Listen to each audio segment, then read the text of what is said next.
On a foggy October morning in downtown Seattle, Elena Torres was struck by a delivery truck while watching a viral video on her phone. Her heart stopped for 13 minutes and 42 seconds. Clinically dead, her spirit soared into a realm beyond time, where God revealed a chilling truth about modern life. What she saw will shatter everything you think you know about technology, addiction, and the soul. This isn't just a near-death experience. It's a wake-up call for the entire world. My name is Elena Cruz. I'm 34 years old, a UX designer in Portland, Oregon. On the outside, my life looked good. I had a stable job, a nice apartment, a decent relationship, and a calendar packed with things to do. But if I'm honest, I was running on empty. Every day began the same. I'd wake up and reach for my phone before I even opened both eyes. No prayer, no quiet moment, not even a kiss from my boyfriend, Jordan, lying next to me. I'd scroll through emails, news alerts, social posts, likes, comments, headlines, numbly consuming it all while lying in bed, already late. My job kept me glued to a screen. I designed experiences for other people to spend more time online. I told myself it was creative work, that it mattered. But mostly, I tracked how long people stayed on apps, what they clicked, how they moved their thumbs. I was good at it. Too good, maybe. I could tell what made people stop scrolling, what kept their eyes locked. I knew the tricks, and yet, I couldn't see how far I had drifted from real life. After work, I'd order food through an app and eat on the couch with the TV on. Jordan would sit beside me, doing the same. We barely talked anymore, just exchanged updates like coworkers. When he tried to start real conversations, I'd nod. I wasn't really present. Not for him, not for me. At night, I'd lie in bed scrolling again. One video led to another. I convinced myself I was unwinding, but I wasn't. I was avoiding something I didn't want to face. Silence. Because in silence, the truth crept in. I wasn't happy. I wasn't even sure I knew how to be anymore. Sometimes when I caught my reflection in the dark screen after the phone went black, I barely recognized myself. I looked tired, older than 34, hollow. I had thousands of online connections, but I felt completely alone. Somewhere deep inside, I knew I was missing something real, something lasting, but I didn't know how to stop. That October morning started like the others. I was running late for a meeting downtown. It was foggy and gray, typical for Portland. I was walking fast, head down, watching a video someone had sent me, some viral joke I'd probably forget in 10 minutes. I never saw the truck coming. They said I was thrown 30 feet. My skull cracked. My heart stopped before the paramedics arrived. 13 minutes and 12 seconds, they said. Clinically dead, but I wasn't gone. Not really. One moment, I was stepping into the street. The next, I was somewhere else entirely. There was no crash, no impact, no sirens, just a strange shift, like a snap. Like 1 second, I was in the noise and weight of the world, and the next, I was outside it. I didn't feel the pain I should have felt. I didn't feel my body at all. It was gone. And oddly, I didn't panic. I felt light, free, like I'd dropped a backpack I didn't know I'd been carrying all my life. Then came the motion. Not floating, not flying. More like being pulled upward at the speed of thought. No wind, no sound, just speed and stillness, all at once. It's hard to describe. I was moving, but I wasn't rushing. Everything around me shimmered with light, not the harsh kind, but something soft, alive, and full of meaning. And then I stopped. Or maybe I arrived. I was in a place made of light. Not just brightness, but something deeper. Truth, awareness, love. The light felt alive. It moved with a pulse, like it was breathing, like it knew me. And I knew without a single doubt, this wasn't just a place. It was a realm, a dimension of spirit. And I was home. Then I felt the presence. I can't say it had a shape. It wasn't a man or an angel or anything I'd ever seen. It was everything. It was love and authority, peace and power, tenderness and strength. The presence filled the entire space, yet I knew it was focused on me. And though it said nothing, I heard everything. Elena. Just my name, but not in sound. It was spoken directly to my soul. And in that moment, I fell, not physically, but spiritually. I bowed low. I had no body, but my entire being bent in awe. I knew who this was, not from memory, not from church, but from a place deeper than thought.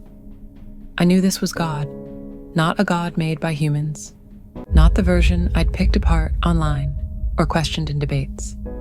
This was real. This was the source. And I felt no anger from him, only holiness. Only this wild, immeasurable love that saw everything I had ever done and still welcomed me. And yet, I also felt his power. I understood without words that he could speak the universe into being or end it with a glance. He didn't need my praise. He didn't need anything from me, but he wanted me. He loved me. That truth alone undid me. Then the light around me began to shift, not darker, just fuller, like it had a story to tell. And I sensed what was coming wasn't just about me. It was bigger, deeper. It was something he needed me to see, and I wasn't ready. But it didn't matter. It had already begun. The light around me began to move, not with sound, but with images, living, breathing moments, strung together like pearls. It was a timeline, not mine this time, but humanity's. I saw the very first spark, the discovery of fire. I watched hands shape tools from stone, build homes, plant seeds.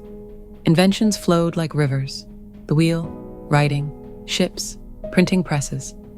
I felt the excitement, the hope, the pure wonder of discovery. It was beautiful. God wasn't angry at any of it.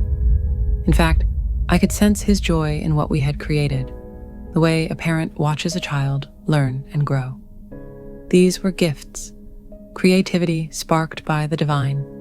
Electricity lit up the world. Radios carried voices across oceans. Televisions brought stories into our homes. Computers arrived. Then the internet. Smartphones. Artificial intelligence. The pace picked up, fast and dizzying. Humanity became more connected than ever on the surface. And then the vision slowed. I saw golden threads, thin but bright, stretching from person to person. These were spiritual connections, love, prayer, presence, real conversation, family, worship, friendship. Each thread pulsed gently, glowing with something holy. I watched as they wrapped between parents and children, neighbors, church communities. It was like music, weaving through the air. But slowly, other chords appeared. Shiny, flickering, synthetic ones. They didn't hum, they buzzed. They wrapped themselves in between the golden threads, not cutting them at first, just crowding them. These were screens, apps, notifications, filters. They were small and useful at first, but soon they multiplied. And then the golden threads started to dim. I watched as screens began to replace eye contact, as prayers were replaced by swipes, as people stopped sitting in silence, stopped hearing each other, stopped feeling. I saw a mother and daughter sitting on a couch, both scrolling silently, inches apart but worlds away.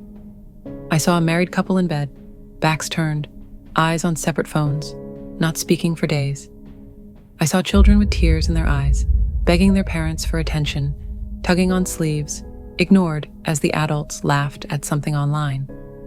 I saw church pews filled with people more interested in live streaming worship than worshiping. I saw teens taking selfie after selfie, chasing a feeling they could never quite catch. The threads faded, and then I saw their hearts. Not bleeding, not broken, just dim, like light bulbs barely flickering in the socket. Alive but barely, full of thoughts, but numb in spirit. surrounded by the noise of connection, but completely alone. They weren't evil. They were lost, addicted to noise, addicted to movement, addicted to avoiding themselves. And then, from deep within the presence, I heard the question, not accusing, not harsh, but heavy with sorrow. Do you see it? I didn't answer right away. I couldn't. I was trembling inside. But yes, I saw it. The vision didn't stop. It shifted, growing darker, not in color, but in tone. The golden light that once filled the realm began to pull back, and in its place came a strange glow. Cold, artificial, like the blue light of a screen late at night. It flickered, constant and restless. God showed me a future, not as a fixed prophecy, but as a warning, a glimpse of where things were headed if we didn't change. I saw classrooms full of children who couldn't look each other in the eye. They sat side by side, silent, heads bowed, not in prayer, but in total absorption, with glowing devices in their hands. Teachers spoke, but no one heard. Not really. The children's minds were full, but their hearts were empty. I saw churches full of people, but quiet, not from reverence, but from apathy. The songs had no life. The prayers were mumbled, distracted. No one lingered in silence. No one wept. No one waited on God. The spirit was not gone, but it had been tuned out by the noise. I saw people walking through city streets with earbuds in, eyes glued to screens. Constant sound, constant motion. No stillness, no breath, no awareness of the world around them or the spirit within. They weren't evil. They were addicted, not to drugs, not to alcohol, to noise. Noise in their ears, noise in their eyes, noise in their minds. And that noise drowned out the still, small voice of God. The whisper that once stirred in silence had no space left to speak. And then God's voice came, not loud, but firm, final. These tools are not evil, but they have taken my place. That sentence cut through me like lightning. I felt it in every part of my soul. He wasn't angry, but he wasn't smiling. He was grieving for what we had lost, not the inventions, but the intimacy. We had traded presence for performance. We had traded real connection for performance on platforms. We had replaced prayer with push notifications. I thought of my own life before saying good morning to my husband, before even opening a window to let the light in. I thought of how I scrolled through other people's lives, fed by comparison and empty praise, while my soul starved quietly in the background.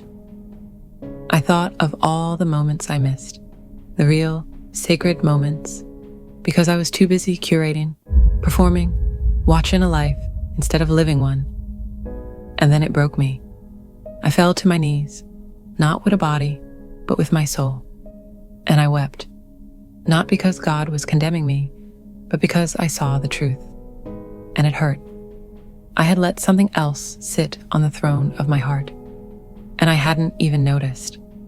Then, just when the weight of it all felt unbearable, the vision began to shift again. The flickering synthetic light faded, and in its place came a warm golden glow. At first, it was small, like the soft light of a candle in a dark room, but it began to grow. God was showing me another path, not a perfect world, but a healed one, a hopeful one. I saw a family sitting around a dinner table, no phones in sight, just food, laughter, real conversation. Parents listening, children speaking, everyone fully present. Their golden thread sparkled between them, strong and bright. I saw a church filled with people standing, singing with all their hearts, not distracted, not worried about the time or who was watching, just worshiping. The golden light above them danced and stretched toward heaven like waves of joy.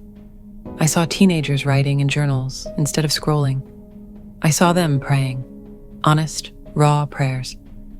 Some were even crying, not because they were sad, but because something real was breaking through. The Spirit. I saw an older man kneeling beside his work desk during lunch. No screens, no email, just him, his folded hands, and the quiet presence of God. In every scene, golden threads wove between people, between souls and heaven, between hearts that had remembered what they were made for, with every choice to be present, to pause, to listen. The divine connection returned. It was not flashy, it was not viral, but it was alive. God's presence was rekindled, not by technology vanishing, but by people putting it back in its place. Beneath him, not before him. And then, overcome by what I was seeing, I turned toward the presence. What should I do? I asked, trembling. What do I tell them? His voice came, quiet and clear, not booming, not dramatic, but weighty enough to stay with me forever. Tell them to look up. There was silence. Tell them to look into each other's eyes. Another pause. Tell them I made them for communion, with me and with one another. And then came the line that will echo in my soul for the rest of my life. I am not in the feed. I am in the silence behind it. Those words pierced through every memory, every regret, every part of me that had once believed I was too busy, too numb, too far gone. God was not calling us to throw everything away, but to return to stillness, to relationship, to love, to Him. The choice was ours, and hope was not lost. I woke up to the sound of beeping machines and the sting of bright hospital lights. My chest ached, my head throbbed. I could barely move, but I was alive. They told me it was a miracle. The doctors couldn't explain how I survived. My heart had stopped. My skull had fractured. My ribs had been crushed. 13 minutes and 42 seconds without life, without breath, without a heartbeat. They had already given up. But I knew. I knew exactly why I was still here. God had sent me back. Not for me, but for you. Everything changed after that day. I still own a phone. I still use the internet. But I'm no longer used by it.